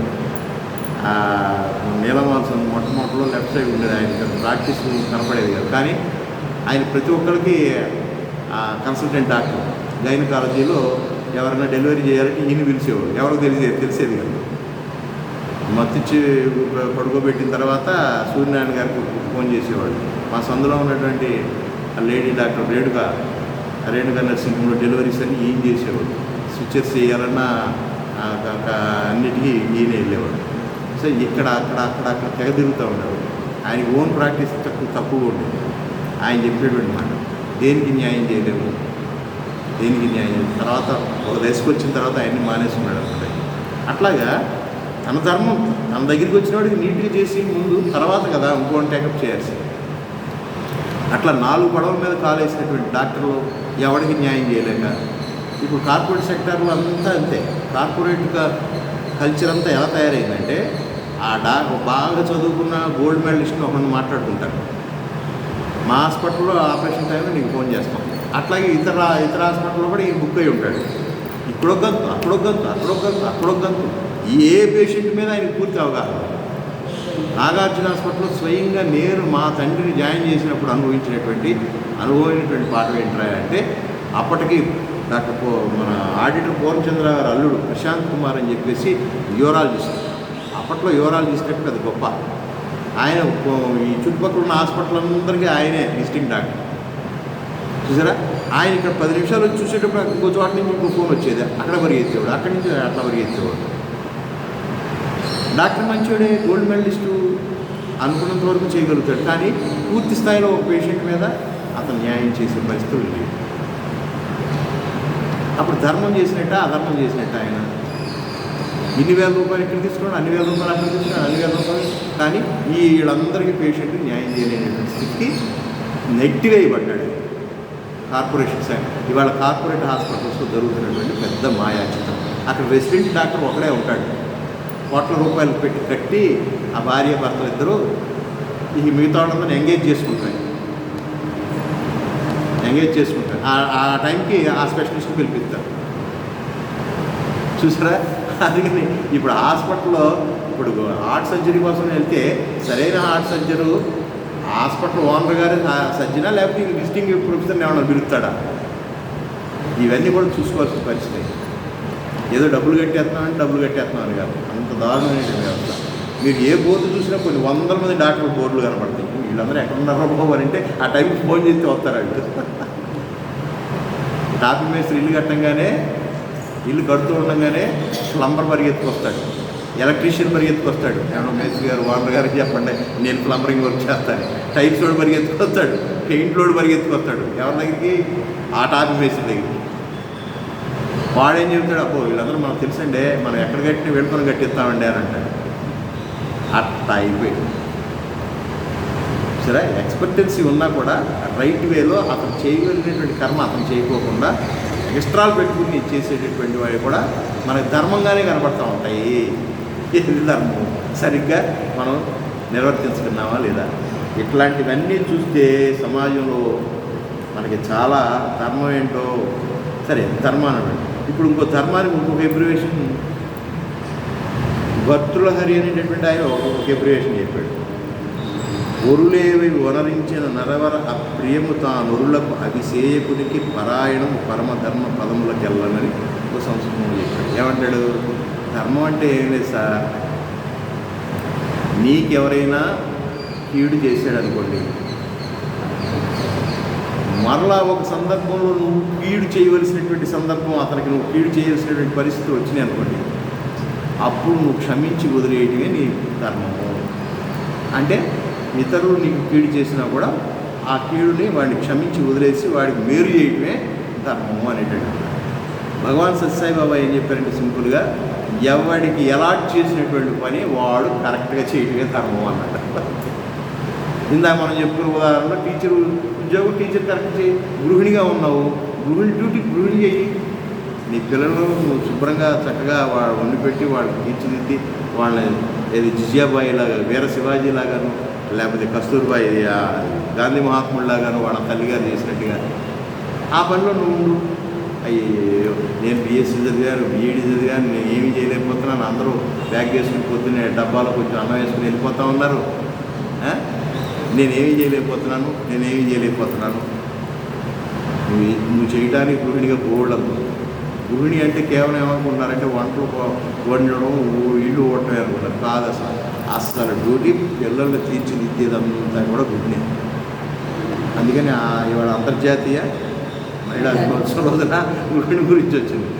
అసలు మొత్తం బేస్ అంతా భూభాగంలో ఉన్నటువంటి ప్రతి జీవి కూడా ఆ మహిళ అంటే మనుషుల్లో మహిళలుగా చెప్తున్నాను, కానీ మిగతా క్రీచర్స్లో కూడా ఏదైతే ఫిమేల్ ఉందో అది లేకపోతే సృష్టి లేదు, విజ్ఞానం లేదు, ఏమీ లేదు. అసలు భూమిక ఒక ప్లాట్ఫామ్ అన్నమాట, పునాది అది అర్థం చేసుకునే వాళ్ళుగా బట్టి ఉంటుంది.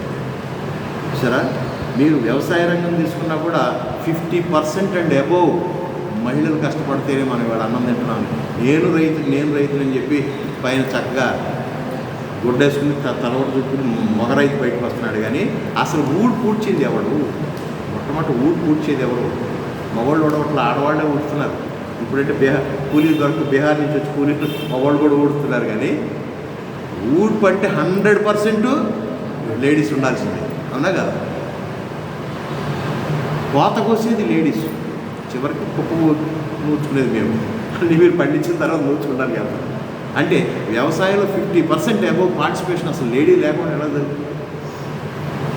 సృష్టిలో సగభాగం కాదు, నాకు తెలిసి అయితే 3 వంతుల భాగమే ఆవిడకి ఇచ్చేయాలి. అర్ధనారీశ్వర తత్వం కాదు, 3 వంతులు అర్ధనారీశ్వర తత్వం ఏమైనా ఉంటే అది నేను ఓటేస్తాను. అంత గొప్ప పెద్ద రోలు. ఆ రోల్ అసలు మహిళలకు మహిళలకే తెలియటం, మగవాళ్ళకి తెలిసినా కానీ చెప్పరు. నాలాగే పూర్తిగా చెప్తారు, ఇది 25% అనే చెప్తారు, కానీ 75% అని ఎవడ చెప్పడం. చూసారా? చాలా పుణ్యమైనటువంటి జన్మ, సామాన్యమైనటువంటి జన్మ కాదు. అది పిండి మీ చేతిలో ఉంది, మీరు ఎట్లా మెల్ట్ చేస్తే అట్లా సొసైటీ తయారవుతుంది. అసలు మగవాడు మెల్ట్ చేసే స్థితిలో లేదు, ఆడవాళ్ళు ఎలా మెల్ట్ చేస్తే సొసైటీ అలా మెల్ట్ అవుతుంది. అంటే చిన్నప్పటి నుంచే పిల్లల్ని ఆ రకమైనటువంటి స్థితికి రావాలి. అటువంటి గృహస్థ ధర్మాన్ని మనం నిర్వర్తించాలి. మరి గృహస్థ ధర్మం నిర్వర్తించడానికి నువ్వు ఎన్ని విషయాలు తెలుసుకోవాలి, ఎంత షార్ప్గా ఉండాలి, ఎంత సాత్విక త్యాగ బుద్ధితో ఉండాలి. చూసారా? ఇన్ని విషయాలు తెలుసుకుని ఇవన్నీ కూడా ఆ పిల్లలది ప్రతి తల్లిగా ఇంట్లో కనుక ఈ రకంగా చేస్తే ప్రతి ఇంట శివాజీ, ప్రతి ఇంట గాంధీ మహాత్ముడే కదా. అంటే అలా అని చెప్పేసి పూర్తి స్థాయిలో వాళ్ళకి వదిలేసి మగవాళ్ళు చేయకుండా ఉంటాం కాదు. ఇన్స్పిరేషన్గా ఉంటాడు తప్ప క్రియలో మాత్రం పిల్లల్ని ఆ రకంగా తీర్చగలిగిన ప్రతి వీర యోధుడి వెనకాల తల్లే ఉంది తప్ప తండ్రి ఎక్కడ ఉంటుందా అనిపిస్తుంది. తండ్రిని చూస్తూ పెరుగుతాడు, తల్లి చెప్పింది చేస్తూ పెరుగుతాడు, తండ్రిని చూస్తూ పెరుగుతాడు, చెప్పి చక్కగా మార్చుకుంటూ చేతి మాత్రం అది అటువంటి గృహస్థ ధర్మం తల్లిది కదా. ఆవిడ ధర్మం ఆవిడ నిర్వర్తిస్తే గొప్పే కదా. అందుకని నీకు ఎవరికి ఇచ్చిన పని నువ్వు చేస్తే చాలు. డాక్టర్ ధర్మం, గృహిణి ధర్మం, బోధకుడు ధర్మం చేస్తే అసలు ఏ గొడవ ఉండదు కదా. అటువంటి ధర్మం. అలాగే అర్థం అంటే సంపద, ధర్మంతో కూడినటువంటిది ఒక 10% అనేది రీజనబుల్. 100 రూపాయలు వస్తువు 10 రూపాయలు 15 రూపాయలు మార్కెట్ రేట్ ప్రకారం అది ధర్మం. అది ధర్మం. అంతేగాని 100కు 100 ఎక్స్పెక్ట్ చేసి 100కు 200. మొన్న ఆడెవడో ఏం చేశాడు, ఆ వైజాగ్ తీరంలో ఎక్కడ ఆ ప్రాంతాల్లో పాలల్లో ఏం కలిపాడు, 8 మంది 9 మంది చచ్చిపోయాడు. పాలల్లో 10 మంది పైన చచ్చిపోయాడు. చూడండి మరి, చూడండి అది ధర్మం, ఎంత ధర్మమైనటువంటి విషయం. వాడిని నమ్మి గుడ్డిగా తాగి పాలు తాగి చచ్చిపోవడం అంటే ఆశ్చర్యం. విషం తాగి చచ్చిపోతాం కానీ పాలు తాగి చచ్చిపోవడం ఏంటి? ఇవాళ ప్రతిదీ మీరు ఇప్పుడు మన పాలవాడు మాత్రం తక్కువ అనుకుంటున్నారా? ఎన్ని కలుపుతున్నారో మనకు తెలియదు. ఇదివరకు ఒక 20 ఏళ్ళు 25 ఏళ్ల క్రితం బాగా కలిపితే ఏముందో, ఇప్పుడు కలిపి మా నాయన కూడా అనేది కలిపారు కానీ అసలు మంచి నీళ్ళు కలపండరా, మరి గోధుల్లో నీళ్ళు కలపమాకండ్రా అనేది. పంపుల్లో నీళ్లు వాటిలో ఇళ్ళు అన్నట్టు పెట్టి కలపండరా, మరీ సాయంత్రం గోధుల్లో నీళ్లు కట్టిన రోజులు ఆ రోజులు అట్లా. ఇప్పుడు అసలు చిక్కదనం కోసం ఒక కెమికల్, చక్కగా నురగ్గా చిక్కదనం కోసం అవి విరిగిపోకుండా ఒక కెమికల్. అసలు వీటన్నిటికంటే ఇంకో పాపాత్మైనటువంటి విషయం చేపుకు ఒక ఇంజక్షన్. పాలు ఏదో చేపాలంటే ఆ చేపుకి ఇంజక్షన్, ఆ ఇంజక్షను మరి అది దానివల్ల ఈ పీసీఓడి ప్రాబ్లమ్స్ రకరకాలుగా చెప్తారు. అసలు ఇవాళ కల్తీ లేనటువంటి వ్యవహారం ఏంటి? ప్రతిదీ భయంగానే. అసలు ఇట్లా ఆలోచిస్తే ఏం చేయాలో, నీళ్లు తాగుదామని నీళ్లు కల్తీ, అన్నీ కల్తీయే కదా. మీరు విజయవాడ నుంచి గుడివాడ వచ్చేటప్పుడు ఊరికే రైట్ సైడ్ కంకిపాడు దాటిన తర్వాత రైట్ సైడ్ దృష్టి పెట్టండి, ఇంటికి వచ్చి నీళ్లు తాగండి. ఇప్పుడు చెప్పినా కూడా మీరు అది తలుచుకుంటే ఇంటికి వెళ్ళి నీళ్ళు తాగండి. మనం పంపుల చెరువులోకి వచ్చేటటువంటి నీళ్లు భయంకరమైనటువంటి నీళ్ళు. విజయవాడలో ఉన్నటువంటి కరకట్ట మీద, ఈ కట్టల మీద ఉండేటటువంటి నివాసంలో షెడ్లు వేసుకునే ప్రతి వాడి యొక్క లెట్రిన్ కొట్టాము ఈ కాలంలోనే ఉంది, వెంటరపడ కాలంలో. అవి తీసుకొచ్చి ఇక్కడ పోసిన తర్వాత శుద్ధి చేస్తున్నామని చెప్పి ఎంత శుద్ధి చేసినా చూసారా, ఇవాళ నీళ్లు కలుషితం అయిపోయాయి, తినే ఆహారం కలుషితం అయిపోయింది. ఇవన్నీ ఎవరి ధర్మం వాటి పాటించుకోబట్టేగా. కాబట్టి అర్థం, ధర్మమైనటువంటి అర్థాన్ని సంపాదించాలి. ఈ కామం అనేటటువంటి ఉండాలి, కానీ మోక్షగామిగా ఉండాలి. మోక్షానికి పొందేటట్టు కావలసినటువంటి కోరికలు పెంచుకోవాలి తప్ప అనవసరమైనవి ఉండకూడదు అనేటటువంటి విషయం చెప్తూ చతుర్విధ పురుషార్థంలో మొదటి 3 మాత్రమే తెలపండి, 4వది మోక్షం చెప్పబడలేదు. దీన్ని బట్టి రాజసధైర్యుతులు మోక్షం గురించి అంతగా పట్టించుకోవాలి. చూసారా, వీడికి పేరు ప్రఖ్యాతలు కావాలి, ధర్మబద్ధంగానే ఉంటాడు. రాజసికమైనటువంటి ధైర్యం కలిగినటువంటి వాడు ఈ ప్రాక్టీస్ చేసేటప్పుడు ధర్మబద్ధంగానే ఉంటాడు. ఆ ధర్మం ఎలాంటిదై ఉంటుంది? దాని వెనకాల ఏదో పేరు ప్రఖ్యాతం కావాలి, డబ్బులు కూడా సంపాదిస్తాడు బాగానే, కోరికలు ఉంటాయి. కానీ మోక్షం గురించి మాత్రం ఎట్టి పరిస్థితులను ఆలోచించేంత స్థితికి వెళ్ళడం. అటువంటి రాజసికమైనటువంటి బుద్ధితో కొంతమంది ధర్మార్థ కామము 3 పురుషార్థములను అన్వేషించు వారి కంటే 4వ పురుషార్థము మోక్షమును అన్వేషించువాడు శ్రేష్ఠుడు. ఈ ధర్మము, అర్థము, కామము మెట్లుగా చేసుకుని భగవాన్ శ్రీ సత్యసాయిబాబా చెప్పినటువంటి మాట. 4వ అంతస్తుకి ఎక్కాలి అని అంటే, మోక్షం అనేటటువంటి 4వ అంతస్తు పైన ఉన్నది అనుకుంటే అది ఎక్కాలి అని అంటే 1వ అంతస్తు, 2వ అంతస్తు, 3వ అంతస్తు ఎక్కిన తర్వాత నువ్వు ఏ విధంగా ఎక్కుతావో, మోక్షం అనే సామ్రాజ్యానికి నువ్వు ఎగబాకాలి అని అంటే ధర్మం అనేటటువంటి ప్లాట్ఫామ్ మీద నుంచి ఫస్ట్ ఫ్లోర్ అయినటువంటి అర్థం దాకా వెతికి వెళ్ళి, అంటే ఈ శరీరాన్ని కాపాడుకోవడానికి కావాల్సిన సంపదలు, ఈ శరీరాన్ని కాపాడుకోవాలి. ఈ శరీరమే మోక్షాన్ని పొందటానికి మార్గం. ఈ శరీరం లేకపోతే దాని గురించి మాట్లాడే పని లేదు. ఈ శరీరం గురించి మరలా శరీరం రాకోకుండా ఆలోచించేటటువంటి పరిస్థితి ఈ శరీరానికి ఉంది. కాబట్టి ఈ శరీరానికి ఉంది, మిగతా 84 లక్షల జీవరాశులు దేనికి లేదు.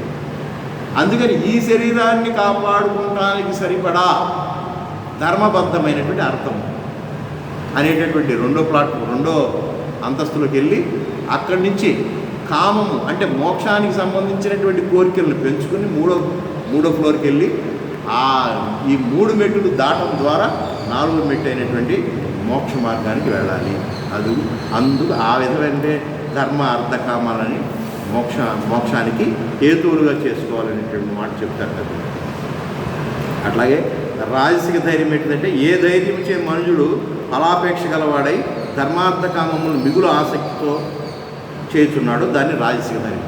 ఎందుకంటే దాని ఏదో ఇదంటారు కదా సామెత, స్టీల్ ఆర్ బారో, దొంగతనమైనా చెయ్యి లేదా అప్పు అయినా చెయ్యి. ఇప్పుడు ఎట్ట తయారైంది వ్యవహారం.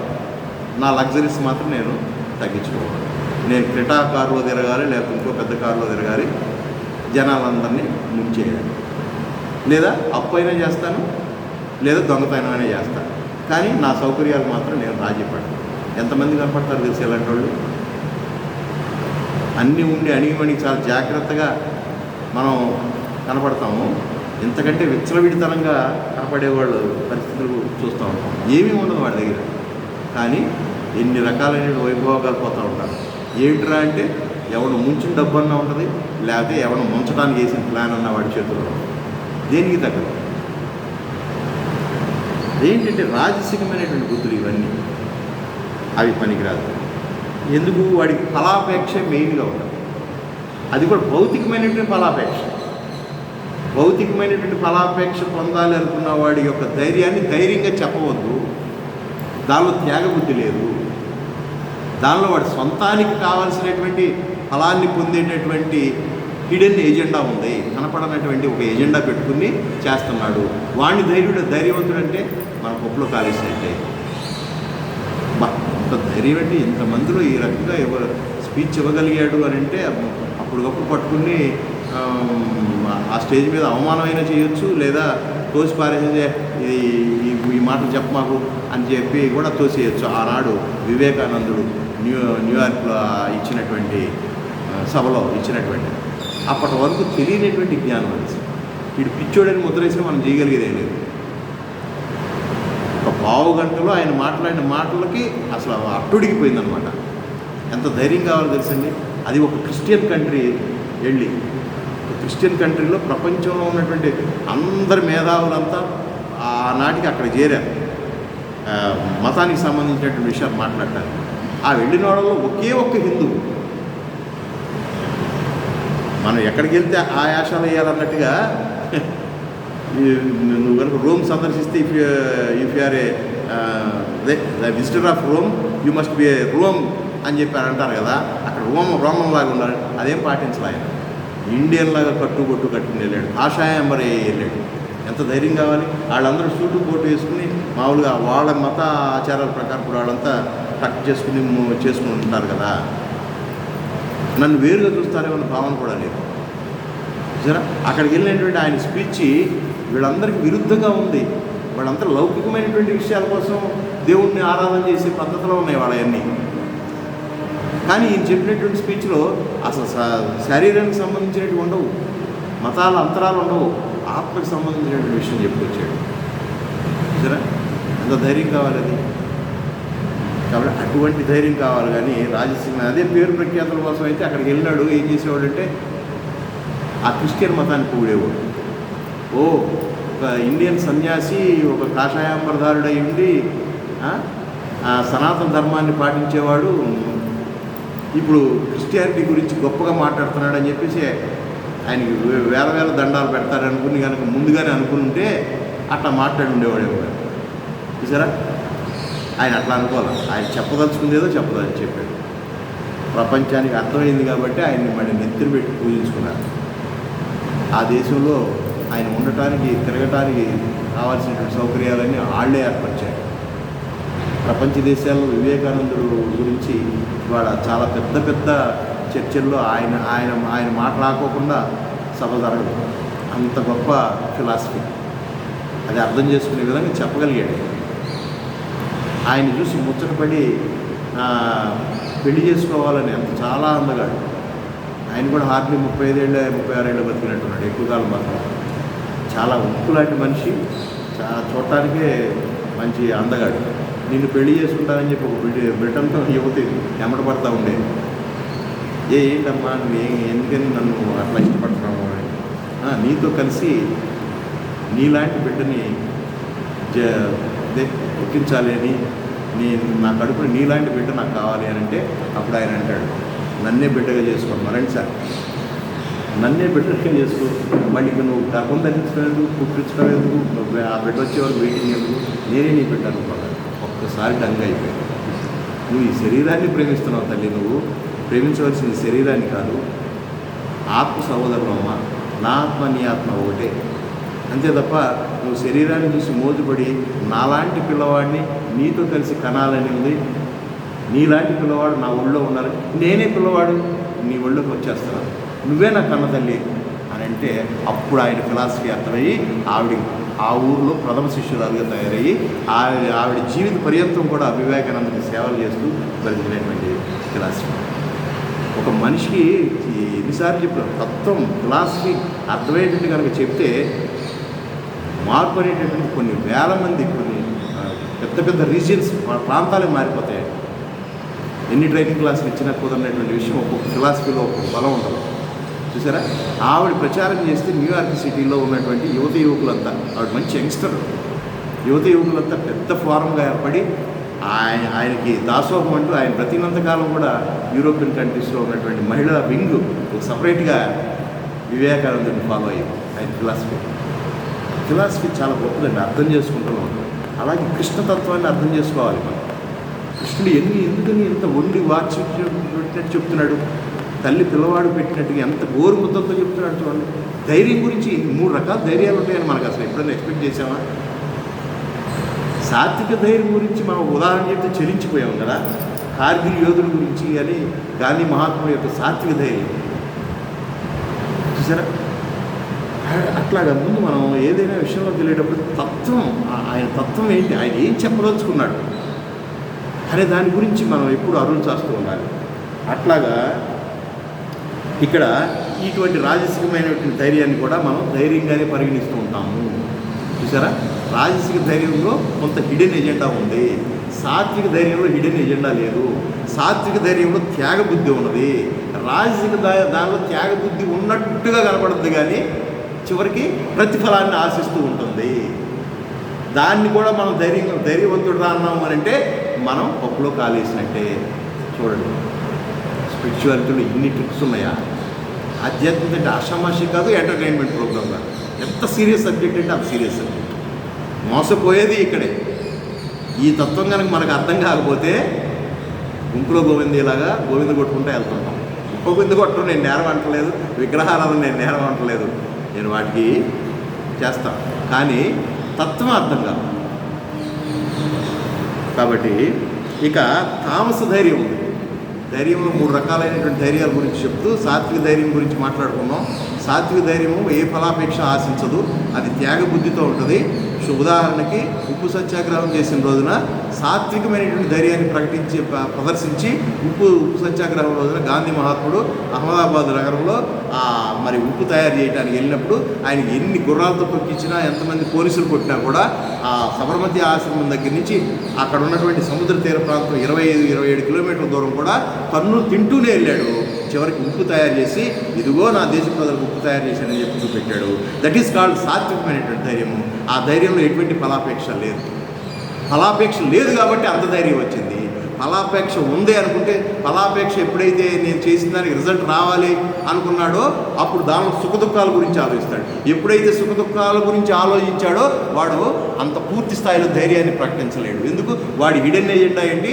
సుఖపడాలి. ఆ సుఖం అనేటటువంటిది ఎలా ఉండాలి? 10 మంది నన్ను పొగడాలి నేను చేసినటువంటి పనికి అనుకునేటటువంటి ఫలాపేక్ష ఉండి మంచి కార్యమే చేస్తాడు. చూడటానికి మంచి కార్యంలాగానే ఉంటుంది, అతని వ్యక్తిగత హిడెన్ ఎజెండా వేరే ఉంటుంది. దాన్ని రాజసిక ధైర్యము అన్నారు. ఆ ధైర్యానికిను కార్గిల్ యోధుడి యొక్క ధైర్యానికి ఎంత తేడా ఉంది? ఈ ధైర్యానికిను మరి గాంధీ మహాత్ముడి యొక్క ధైర్యానికి ఎంత తేడా ఉంది? అంటే సాత్విక ధైర్యానికి రాజసిక ధైర్యానికి ఎంత డిఫరెన్స్ ఉందని చెప్పడానికి నాకు దొరికినటువంటి ఈ ఉదాహరణ చూసారా. ఇప్పుడు తామసిక ధైర్యం, వీళ్ళు ధైర్యవంతులుగానే కనబడతారు. తామసికమని అంటే మన తామసిక లక్షణాలు కలిగినటువంటి హిరణ్యకశిపుడిని చూసాం, తామసిక లక్షణాలు ఉన్నటువంటి రావణాసురుని చూసారా. వాళ్ళు పెద్ద ధైర్యవంతులే, మామూలు ధైర్యవంతురా. హిమవత్ పర్వతాన్ని ఎడం భుజంతో లేపి పెరిగేద్దామన్నంత ఇదిగా రావణాసురుడు చేశాడు అంటే అబ్బాయి ఏం ధైర్యం అనుకుంటాం కదా. ఆ ధైర్యాన్ని కూడా మనం మెచ్చుకుంటూ ఉంటున్నాం కదా. చూసారా ఆ ధైర్యం ఎలాంటి ఇప్పుడు చెప్తున్నాడు. యయో స్వప్నం భయం శోకం విషాదం మదమేవచ నవింయత్ దుర్మేధా ధృతిస్సాపార్థతామసి. ఓ అర్జున, ఏ బుద్ధి చేత దుర్బుద్ధి యగు మనుజుడు నిద్రను భయమును దుఃఖమును సంతాపమును మదమును విడువకయుండునో అట్టి ధైర్యము తామసమై ఉన్నది. చూసారా, తామస లక్షణం అంటేనే అది. ఈ తామసిక లక్షణాలు మనందరిలో బాగా పేరుకుపోయి ఉన్నాయి. ఇంకా అసలు మనం తామసికంలోనే ఉన్నాం, ఇంకా రాజసికంలోకి రాలా, సాత్వికంలోకి ఏ జన్మలోకి వెళ్తాము. ఈ తామసికమైనటువంటి బుద్ధి ఎలా ఉంటుంది అని అంటే విపరీతమైనటువంటి బద్ధకం, నిద్ర. చూసారా, అలాగే దుర్బుద్ధి కూడా ఉంటుంది. భయము ఉంది అని అంటే శారీరక భ్రాంతి ఎక్కువ ఉన్నట్టు. ఈ శరీరానికి ఎక్కడ అవమానం కలుగుద్దో. నేను పెళ్ళికి వెళ్ళాను, నన్ను పిలిచి పేట వేయలేదు, అందరిని కూర్చోబెట్టారు, నన్ను కూర్చోబెడతారో లేదో స్టేజ్ మీద, అందరికీ మైక్ ఇచ్చారు, నాకు ఇస్తారో లేదో. ఈ పెద్ద పెద్ద భయాలు ఇవి సామాన్య భయాలు కాదు. ఇవి సభల్లో మాట్లాడేవాడు తెలుస్తుంది ఈ భయాలు. ఒక ఊరు కర్ణంగారు మరొక ఊరికి వెళ్తే ఏంటి సామెత, అది ఎట్టోడితో సమానం.